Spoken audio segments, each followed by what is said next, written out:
Wel, prynhawn da, unwaith eto. This is the 9th time that I have reported the outcome of our 3-weekly review of the coronavirus regulations. But for the first time since April, we will not be making any major changes to the national regulations here in Wales. Over the last few weeks, we have made a series of often rapid changes to the rules, including the introduction of local restrictions in local authority areas across Wales.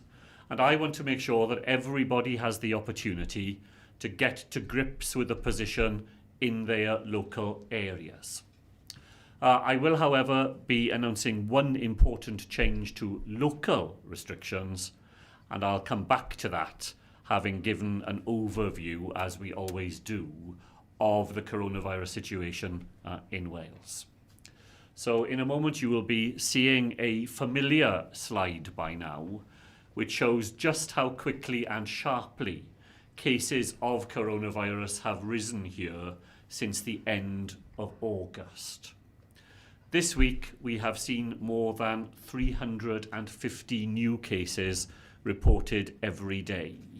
The last time I was here at the end of a 3-week review, that figure was less than 80.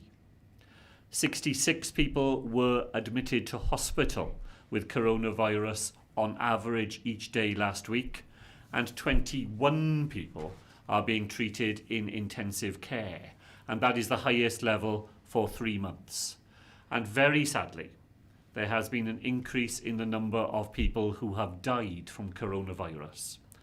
After weeks and weeks of reporting falling numbers, yesterday Public Health Wales reported a further 6 deaths across Wales.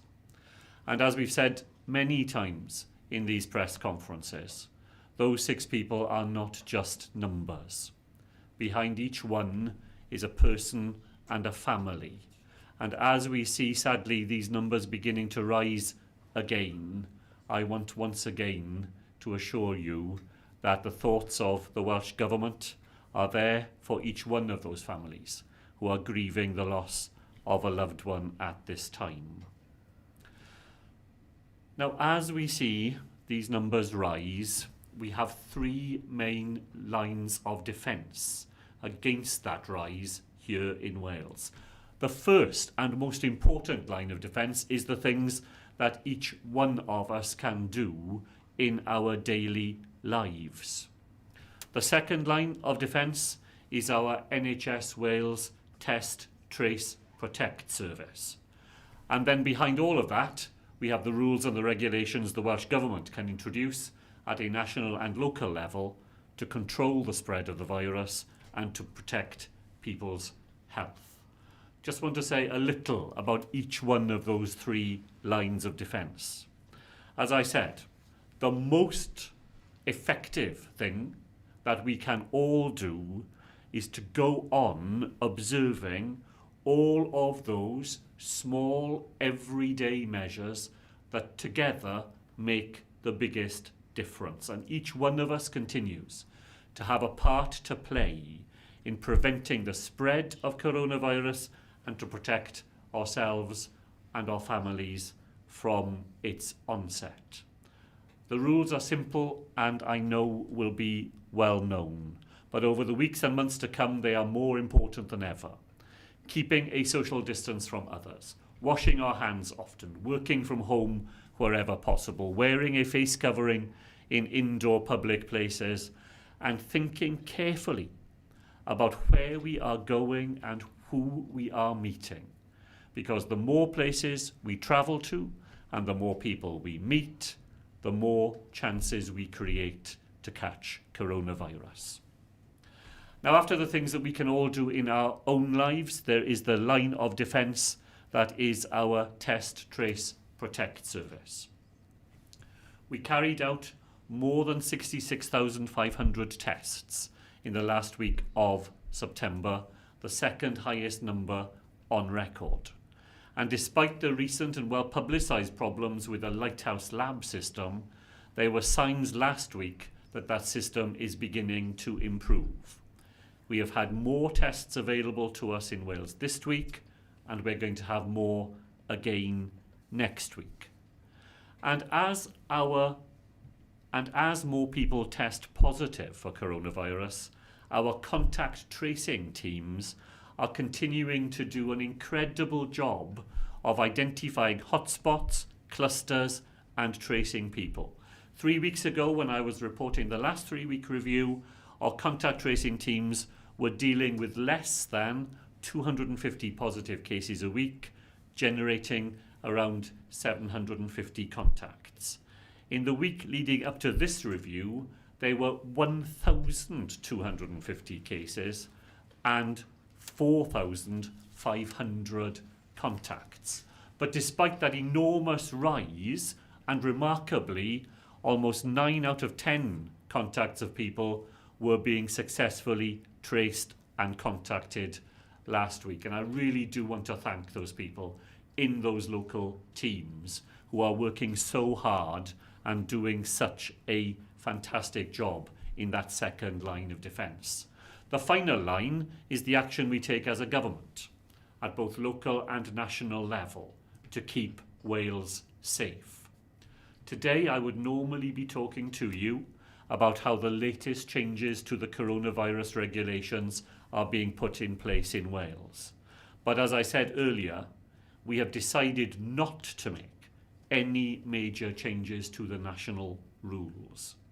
We will, however, make one important change to the local rules for those local authority areas in Wales that are now subject to local restrictions.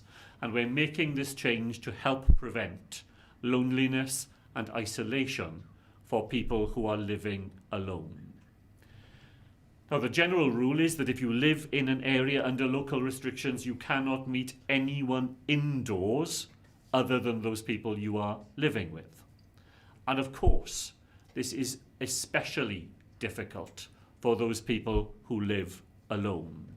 So the change in the rule that we are introducing will enable people who live alone, including single parents, to join up with one other household in that same area to create what we've been calling a temporary bubble. And that means that those single adult household will be able to see other adults indoors while their area remains under local restrictions. Now, this change is part of those local area rules, and we've also reviewed those rules this week. In Caerphilly Borough, we continue to see gradual positive falls in cases of coronavirus. And I know that this is down to the hard work of everyone living in that area and their compliance with the regulations. But despite those gradual falls, the rate in Caerphilly remains close to 50 cases per 100,000. And the local rules will therefore stay in place for at least another 7 days. And while things are improving in Caerphilly, there are also early signs in other parts of Wales that the rate of growth in coronavirus is starting to slow, to stabilise, and that is another promising sign. It's too early to lift the restrictions in those local areas either. But because we are seeing those encouraging signs, work has started on a plan to relax restrictions, providing the situation continues to improve. And of course, I want to thank everyone living in areas subject to local restrictions for their patience, their understanding, and above all, their willingness to do the right thing, to work with these additional measures to control the spread of coronavirus. And if we continue to work together, we can protect ourselves, our families, our communities, and to keep Wales safe. Diolch yn fawr. Diolch o galon I chi gyd. I'll take questions now, of course, but just a reminder that from next week, the briefings provided by the Welsh Government will be beginning at a slightly earlier time of 12:15 on each occasion. Over now, though, to questions, and the first questions today come from Adrian Masters at ITV Wales. Thank you, First Minister. I'll have to remember to be early next week. My first question is really clarification about the decision-making on the local lockdown rules. Are the number of hospital cases, is that included in the decision-making? The reason I ask is because some hospital consultants have told us that that in parts of the north that are in local lockdown, community transmission is at lower level than in the south. So will the situation in hospitals, for instance in the Royal Glamorgan, affect a decision whether or not to keep RCT in or out of local lockdown? Well, Adrian, we take into account a whole range of factors, and that does include pressure on our hospitals. As I think I've explained in earlier sessions like this, the spread of coronavirus begins in the community. Then as people feel ill, some of those people need admission to hospital, and some of those people will need more intensive care. But we look at a whole range of factors: community spread, hospital pressures, positivity rates, and more than that. So it's a rounded decision that we come to. It doesn't rely on any one factor. We weigh them all up together. Thank you.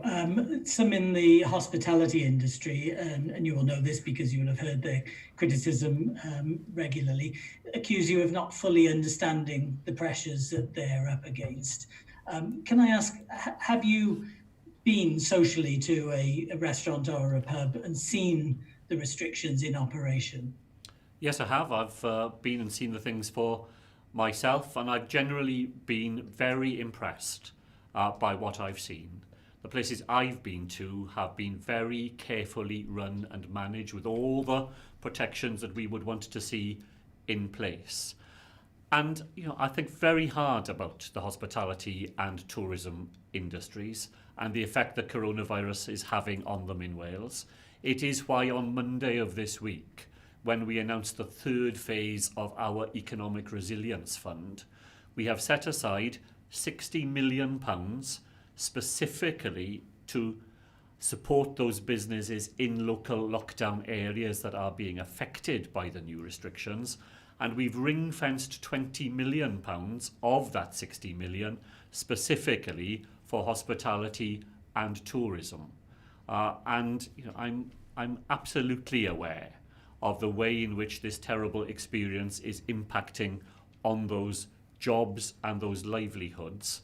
And we are doing our very best to put the help that we can find in place to compensate for the very necessary public health-driven restrictions that we now need to put in place in local areas.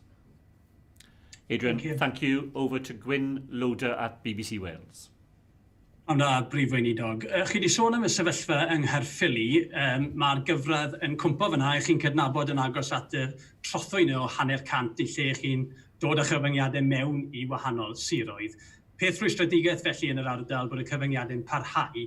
Allwch chi esbonio pa mor hir gall bobl yn Nghaerffili ddisgwyl i barhau dan gyfyngiadau, a sut fyddwch chi'n codi rheini o gofio bod y siroedd o amgylch Nghaerffili i gyd wedi cloi ar hyn o bryd? Gret, Gwyn, diolch. Wel, ni'n edrych ac yn ail edrych ar y reoliadau lleol bob wythnos, bob dydd Iau, a ni'n tynnu y ffigurau dy gilydd, ni'n tynnu bobl o'r ardal dy gilydd i edrych ar y ffigurau. A mae pethau yn wella yn Caerffili, ond just un cam ar y tro yw mae ffigurau lawr heddi unwaith eto, ond beth bydd rhaid i ni weld yw y ffigurau na dal i fod yn is ac i cadw yn fynd yn yr direction na. Pan ni'n hyderus, bydd y sefyllfa yn Caerffili yn y lle gorau, ni'n gallu dechrau y proses o codi y cyfyngiadau lleol. Ond dwi ddim yn gallu weld sefyllfa ble ni'n mynd i symud o'r pethau yn ei le ar dydd Mercher a dim byd yn ei le ar dydd Iau. beth ni'n disgwyl wneud i codi y cyfyngiadau un ar ôl tro, ac y gwaith ni'n mynd i wneud yn yr wythnos nesaf yw yna i cynllunio dy gilydd ac i roi y proses yna le ac i dangos y proses i bobl lleol hefyd. Ac ydych chi felly wedi penderfynu sut mae'r broses yna yn mynd i weithio? Os chi'n fodlon ateb hwn yn Gymraeg a chrynhoi yn Saesneg, please. Wel, ni'n mynd i cynllunio y proses dy gilydd dros yr wythnos nesaf. Bydd y proses un o partneriaeth i dod yr awdurdodau lleol, pobl sy'n gyfrifol am iechyd y cyhoedd, y heddlu, y llywodraeth fan hyn dy gilydd, i wneud y penderfyniadau dy gilydd, i wneud e trwy y tystiolaeth. Dyna'r unig ffordd i wneud e, i casglu y tystiolaeth dy gilydd fel oeddwn ni'n esbonio i Adrian Masters. A pan ni'n gallu weld popeth yn mynd yn y ffordd go iawn, hwnna bydd yr amser i codi y cyfyngiadau a wneud e fel dwi'n wedi esbonio, un peth ar y tro. So the process will be one in which we rely on partnership, because that's the way we've done things all the way through. We will bring everybody together, the local authorities, public health authorities, the police, ourselves. We will look at the evidence, because that is the only way that you can make these decisions.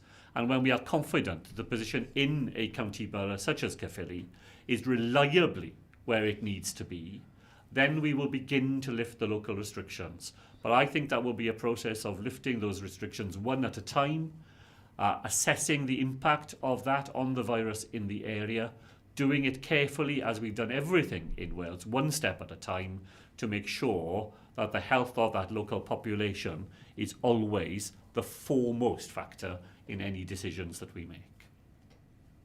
Gwen, diolch yn fawr. Over to Will Hayward at Wales Online. Thank you, First Minister. Today, Germany has listed Wales as an area of concern and says people returning from Wales and Northern Ireland must quarantine for 2 weeks. England is not on Germany's watch list because it has a lower number of cases per 100,000. Why do you think Wales has developed a higher rate of infection than the whole of England, even though England has pockets of problems? And on that note, do you know the current R rate for Wales? Well, I think you answered the question well in the question. In England, they have large areas where the position is much more difficult than Wales, but they have other areas where there are fewer cases in circulation. If you divide all the virus by all the population in England, you come with a lower figure than you do in Wales. But if you were to take the north of England and take the areas that are closest to Wales, then the figures there are higher than Wales as a whole. So it's the accident of geography that drives the result. If you will have seen, some people will have seen the latest technical advisory group advice to us. It says that the R number in Wales is somewhere between 1.1 and 1.5, and that 1.3 as a central estimate is probably the closest you can get to a reliable figure. Thank you. You've just said that restrictions will be relaxed one at a time in lockdown areas. What will be the first things that look to be lifted as the situation continues to be improved? Is it fair to assume that forming larger bubbles and meeting people in houses will come last, or will that be travel from out to outside of the area? And have you had a response from the Prime Minister to your letter asking him to restrict people travelling from English lockdown areas? Well, the work of this week is the work to decide the order in which local restrictions might be lifted. Until I've had the chance to talk with local authorities, public health officials and so on, I wouldn't want to guess what the outcome of that will be. But you're right, the things that are in the mix will be whether we can allow people to have greater opportunities to meet with other households, or whether we can lift some of the travel restrictions that people are living under. Those would be two obvious things for us to be exploring. I've not had a reply to my letter to the Prime Minister, and just to be clear, all I'm asking the Prime Minister for is to put in place in England the rule we already have in Wales. So if you are living in a local restricted area in Wales, you cannot travel to a part of Wales where coronavirus remains very low. And that's to prevent the spread of coronavirus into those areas. And yet you could travel from an area in England where the figures are far higher than any part of Wales, and visit parts of Wales where coronavirus is still effectively suppressed. I don't think that is sensible, and I've asked the Prime Minister to implement in England the same rule that we have here in Wales. I think that's fair, and I think it will be effective as well. And I'm looking forward to hearing from him on that matter. Thank you. Well, thank you. I'll go to Steve Bagnall at the Daily Post. Thank you, First Minister. The move to allow single parents and people living alone to join with another house in an affected area will be welcomed. Will any flexibility for people who may only have friends or family over a border be considered for this concession too? No, Steve, that isn't part of today's change in the rules, and that ability isn't available to anybody. So families who are still only able to see people in their own household in a local lockdown area aren't able to go and visit people across the border. And it wouldn't be fair, I think, to offer single households that exceptional advantage. They will be able to form an alliance with another family inside the local authority, and I know, as you say, that that's been widely welcomed. We can't go further than that at this point. Thank you. And what do you think should happen to SNP MP Margaret Ferrier for flouting COVID rules after SNP leader Nicola Sturgeon urged her to resign? And what would you do if a Labour MS was found to have done the same thing? Well, from what I've read of the situation in Scotland, there doesn't seem any doubt that that Member of Parliament knew that they were breaking the rules when they broke them. And I'm afraid people who deliberately break the rules have to face the consequences. I've seen what the First Minister of Scotland has said, that the actions that that person undertook were dangerous and irresponsible. And I can quite see why Nicola Sturgeon has concluded that that Member of Parliament ought to resign. Here in Wales, my Labour colleagues and I are working really hard to make sure that we never ask other people to do things that we don't keep to ourselves. And that's the rule I try and apply in my own life, that if other people are being asked to follow restrictions, I must scrupulously try and follow those restrictions myself. And if they were to be a member of my group who knowingly and deliberately broke the rules, then they would find themselves suspended immediately. Thank you.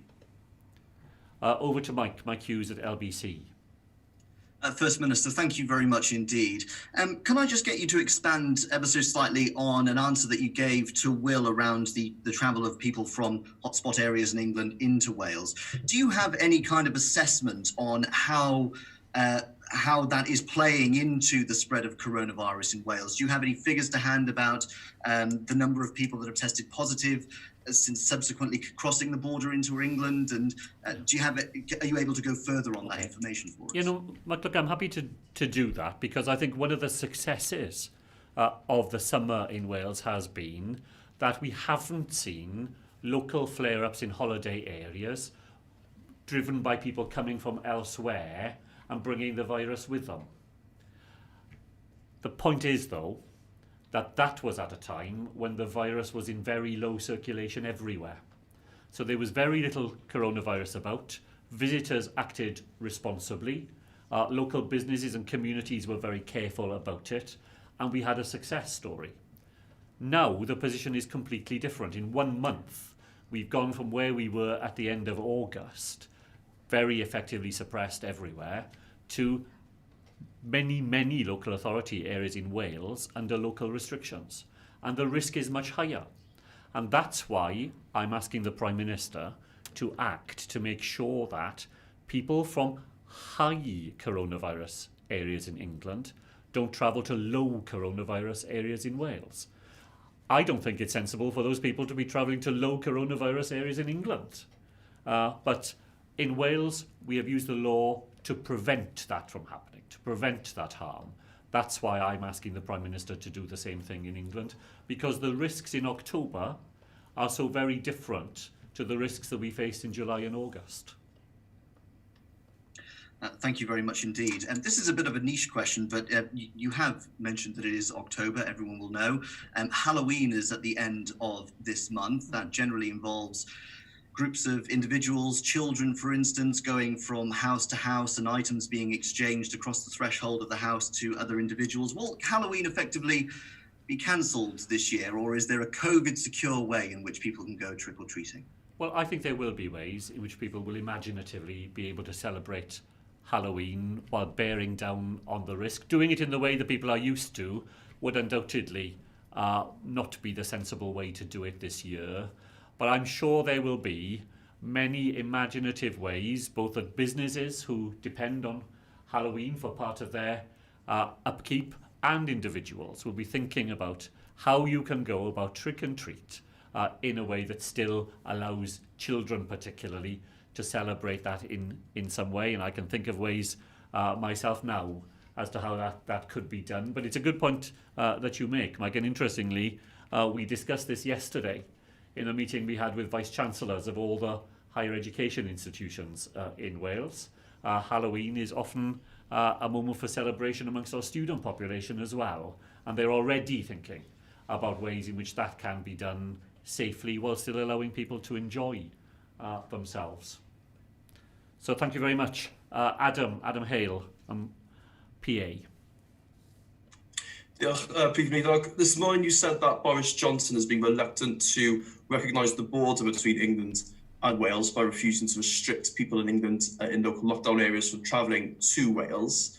Does your assessment there explain something else you've been critical of during the pandemic, namely a lack of engagement on his part with other UK nations, and perhaps show that Westminster has been reluctant to acknowledge it isn't the only authority calling the shots during this pandemic? No, well, Adam, I do think that is part of the explanation. I think the United Kingdom government has sometimes been reluctant to be clear with people when they are operating on a whole UK basis and when they are operating essentially as the government of England. And some of their reluctance to do that, I think, has played into their unwillingness to take what I regard as simple and fair action across the border, and has played its part in not having the sort of reliable pattern of engagement with devolved administrations that, again, I think would simply have been sensible and to the advantage of us all. So we had a COBRA meeting last week. I made the case again there, as did others, for that being reinstated as a regular part of the landscape where we come together. I noticed that the First Minister of Scotland had written over the weekend asking for another COBRA meeting this week. I did the same in my letter of Monday. The whole week has gone by. There hasn't been a COBRA meeting in sight. I just think it would be to everybody's advantage to recognise the fact that the United Kingdom today, 20 years into devolution, is a country in which sovereignty is dispersed. It is held in different parts of the United Kingdom, and those different parts coming together to share, to explore, to reach decisions, I think is a sensible way to do things. Thank you. And back to today's amendment to the regulations with regard to single households. Like the 5-mile rule that was previously in place, are there reasonable exemptions for people living alone in lockdown areas in Wales? If, for instance, their extended household is no more than 2 minutes down the road, which, of course, is the reality for some people who live on communities on the border with other local authorities. Yeah. So, Adam, I think in general what I want to say to people is, please don't treat the coronavirus rules as though they were a game, or that your job is to try and find the best way you can to get around them. Really, the first question we all need to ask ourselves is, how can I act in a way that keeps myself safe and others? But we do have some flexibility around those borders for people to use responsibly. So if you are, let us say, someone who has mobility problems, the nearest shop to you is just across the border. That's where you go, that's where you collect your prescriptions. We're not saying to people, you've got to make a long, difficult and inconvenient journey to somewhere else when you could carry on doing what you would normally have done. But we're asking people to do that in a conscious way, in a responsible way, and to bear in mind that if you are crossing the border, you need to have a good reason for doing so. If that good reason exists, then you can do it. But if you can avoid it, then you are doing yourself a good turn and you are definitely helping to protect others. Adam, diolch yn fawr. Over to Rob Taylor at wrexham.com. Good afternoon, First Minister. On external hotspot areas and travel from England to Wales, you refer to England as a whole and different levels within it during an earlier answer. In the coronavirus regulations, individual counties are named for Wales. What stops you doing the same for England and naming the England lockdown areas in our regulations? Are you saying you can't legislate like that or won't? There are steps we could take, Rob, so it's not that we can't. But I just think that that is the wrong way to solve the problem. The right way is for the Prime Minister to take responsibility and to do in England what we've done in Wales. That's my first port of call, and that's why I have written to him. But you will remember that back in the summer, where we had a stay local rule, then people coming into Wales from England were only really able to travel 5 miles into Wales. And North Wales Police did a fantastic job in explaining that to people who sometimes came across our border without understanding that the rules were different here. And what they always said to me was, when they had those conversations, explained why those rules were in place, most people were very willing to return and to not attempt to make onward journeys. So we could do it using our own powers and our own regulations, but I think the better way is for England to replicate the position we have here in Wales.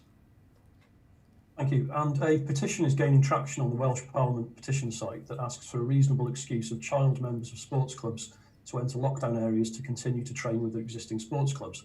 Some clubs have made major adaptations in the last couple of days to make the best of the situation, but is that something you would look at? And with many similar edge case requests, how do you decide which ones to run with without the localised lockdowns becoming meaningless? Well, look, that is a very good question there at the end. I hear a lot and I recognise that the rules are complex, can be hard to follow. The choice and the trade-off is always this. You can have a simple rule, but the simpler the rule, the rougher the justice.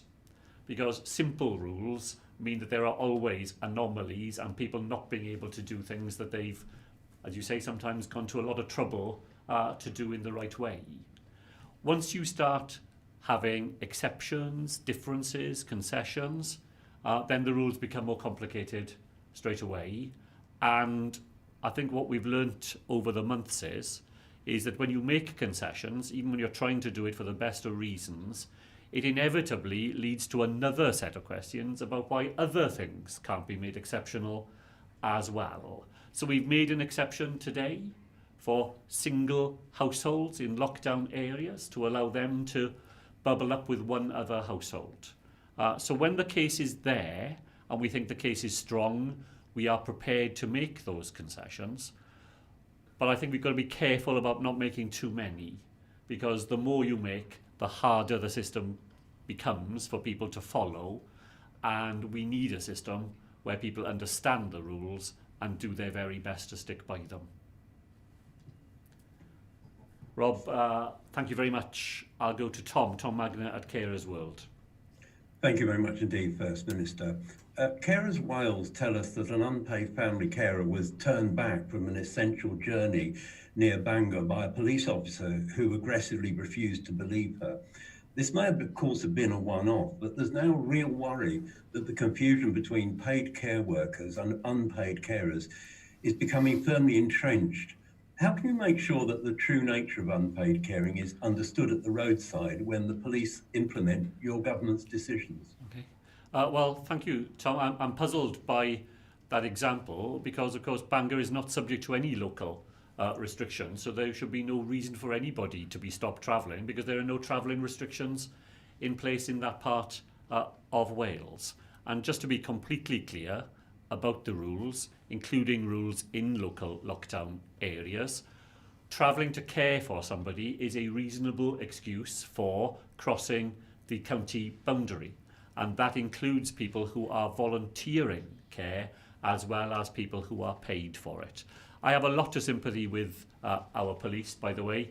they too have to keep up with the rapidly changing situation. They have to deliver this advice at the front line, and on the whole they do it remarkably well and remarkably sympathetically. So we're always working with all our public authorities to make sure people understand the rules and are able to give good advice. But the advice is clear in relation to unpaid carers. Wherever you are in Wales, if you are caring for somebody and you need to make a journey, that is a reasonable excuse to travel beyond the county boundary. Thank you for that clarification over Bangor. Just widening this out from the police and pulling the same issue. If there's a requirement to have proof at some stage, some unpaid carers have no proof if they're not receiving carers allowance, for example, particularly older carers because of the overlapping benefits prohibition where a pension's involved. But every time an unpaid carer is not believed, they speak of the personal, physical and mental cost to both themselves and the person they care for. What wider practical measures can you put in place to reverse this critical street level understanding? Well, Tom, first of all, I completely understand that if you are somebody going about your business, caring for somebody else, to be challenged in the process is very undermining and would be distressing for people. I've heard the case in a number of instances for people to be given some sort of card that they could carry, that they could produce. I've heard it particularly, for example, in relation to those people who cannot wear face coverings, who for reasons of health and so on, get on a bus, they can't wear a face covering, they're worried about being challenged from it, they're worried that somebody else will think they're doing the wrong thing, and sometimes the case is made for people to have a card that they could show explaining that they're not wearing a face covering for those proper reasons. So I'm not closing the government's mind to that at all. I can see it would be complicated. I can see that it would have some vulnerability to being taken advantage of. If we thought the problem was so significant that that was the right answer, we wouldn't hesitate to do it. I don't think we've quite got the accumulation of evidence yet that would tell us it's the right thing to do. You will know, of course, that young carers in Wales do have a card in some parts of Wales, exactly to be able to say to a teacher, for example, I wasn't able to stay after school yesterday because I've got caring responsibilities, and this card just explains that so that they're not unfairly held up for not doing the right thing. Thank you very much, Tom. I'll go to Nathan Shoesmith at the speaker finally today. Thank you, First Minister. It's now just over a week since the launch of the NHS COVID-19 app in England and Wales. From its first week in operation in public use, what is your assessment of how useful the app is being, and how significant do you believe its role will be in tackling the pandemic in Wales going forward? I think in terms of public use, it's had a better week than we may have anticipated. More people have signed up to it, more people are using it, and the more people who use it, the more useful it will be. There have been some teething problems. We didn't have all of them in Wales. For example, the biggest problem in England was that negative tests weren't being reported. We didn't have that problem in Wales because of the interface between our system and the app. But I do want to be very clear, Nathan, that the app is an extra. Our system does not depend on the app. Our system depends on the TTP process. The app is a very useful addition and can be more useful the more people use it and the more its use in practice is developed. But it will only ever be an addition to the system we already have in place. Thank you. And going back to a graph you started with the 7-day rolling average for number of COVID-19 cases has, as you explained, gone up quite sharply. Do you think Wales is likely to experience a second peak potentially worse than the first? And if that does happen, are you confident that there are now more resources and effective services in place to tackle that? Well, I think that the answer to your second question is yes. I think we've all learned a great deal from the last 6 months. Services are strengthened, new treatments are available, the way the condition is managed through the system is better than it was when everybody was learning about it for the first time. I think your first question is harder to answer. We are testing far more people than we were back in April. So although the peak at the moment looks quite like it did back then, it's very likely that actually there were more people back in April suffering from coronavirus than we knew about. So I don't think we're in a position to be sure about whether a second wave will reach the same extent that the first wave does. It's why in Wales we have acted quickly and in a preventative way to try to put those local restrictions in place to turn back the tide of coronavirus. But when we see cases rising and demand growing, I think we can be confident that the response we will be able to make to coronavirus will be a response that's been properly informed by and improved by everything we learnt from it first time round. Thank you. Good.